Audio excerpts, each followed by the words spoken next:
boys and girls, we are going to do another challenge of eating the blueberry challenge. Well, I'm gonna eat the blueberry. Ooh, sour. Okay, I'm not gonna do the blueberry challenge. Instead, as you know, we are going to do the BRC, the Bible Reading Challenge. Are you guys ready?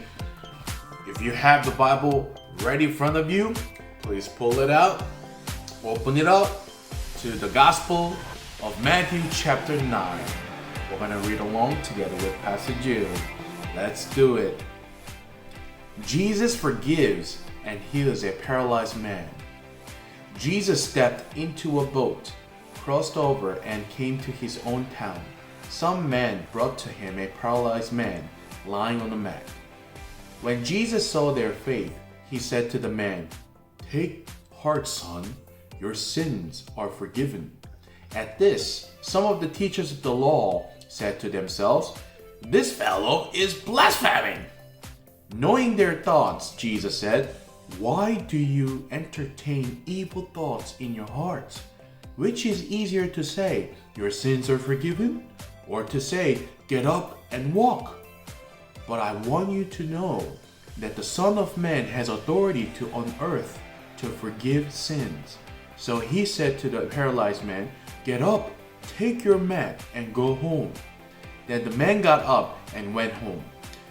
When the crowd saw this, they were filled with awe, and they praised God, who had given such authority to man.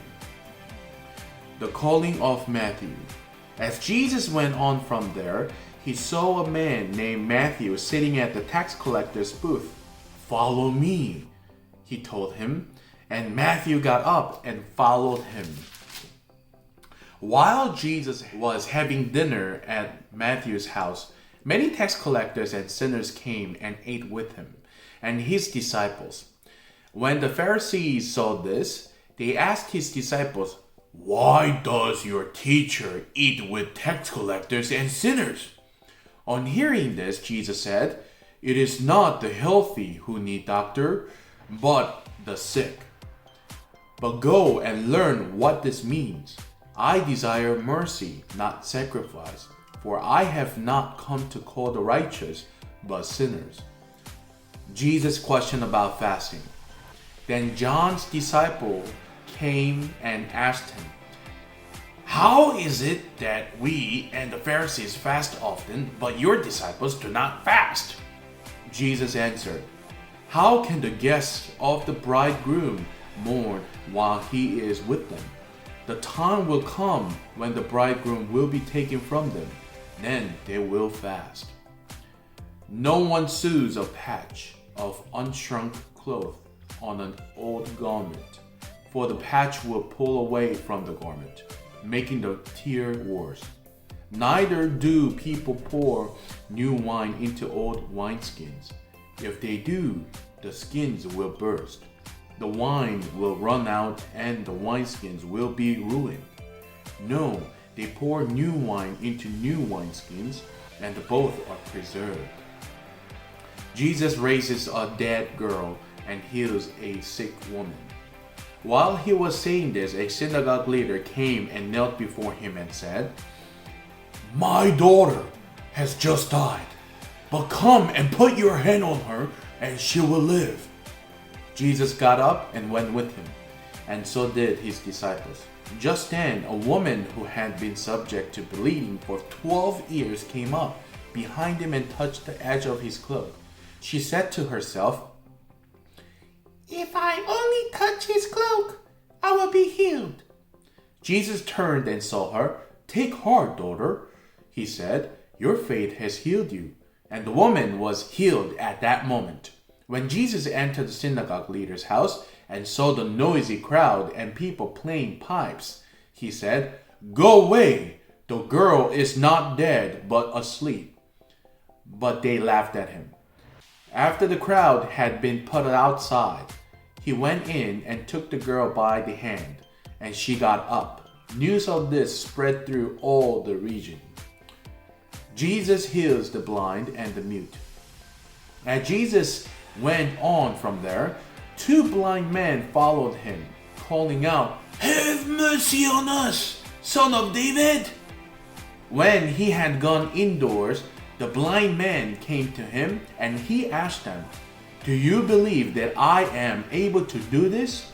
"Yes, Lord," they replied. Then he touched their eyes and said, "According to your faith, let it be done to you." And their sight was restored. Jesus warned them sternly, "See that no one knows about this." But they went out and spread the news about him all over that region. While they were going out, a man who was demon-possessed and could not talk was brought to Jesus. And when the demon was driven out, the man who had been mute spoke. The crowd was amazed and said, "Nothing like this has ever been seen in Israel." But the Pharisees said, "It is by the prince of demons that he drives out the demons." The workers are few.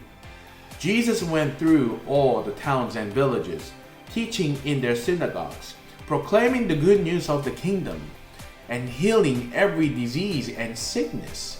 When he saw the crowds, he had compassion on them, because they were harassed and helpless, like sheep without the shepherd.